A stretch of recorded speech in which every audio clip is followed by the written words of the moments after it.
Personal branding എന്ന് പറഞ്ഞാൽ show of അല്ലേ. ഒരു 80 മില്യൺ ദർഹംസിന്റെ ബഡ്ജറ്റ് അൽഫുത്തൈമിൽ ഹാൻഡിൽ ചെയ്ത ഞാൻ, അത് എൻ്റെ കഥയാണ്. ഇപ്പം നമ്മുടെ ജീവനിൽ നമ്മൾ പറഞ്ഞില്ല എന്നുണ്ടെങ്കിൽ പിന്നെ ആരാ പറയുന്നത്? ശരിക്കും പറഞ്ഞാൽ അതൊരു ഷോ ഓഫ് അല്ല.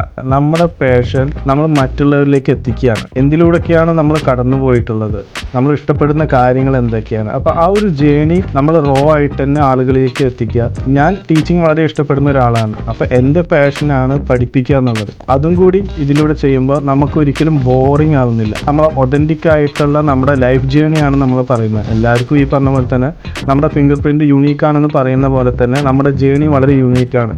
നമ്മൾ എന്താണ് എക്സ്പെർട്ടൈസ് എന്ന് പറയുമ്പോൾ മറ്റുള്ളവർക്ക് അതിലൂടെ ഹെൽപ്ഫുൾ ആവുന്ന രീതിയിലായിരിക്കണം നമ്മൾ പേഴ്സണൽ ബ്രാൻഡിങ്ങിനെ കാണേണ്ടത്. അതൊരു ഷോ ഓഫ് അല്ല, അതൊരു ഈഗോ നമുക്ക് കാണിക്കാൻ വേണ്ടിയിട്ടുള്ള ഒരു പ്ലാറ്റ്ഫോമായിട്ടും നമ്മൾ ഒരിക്കലും കാണരുത്.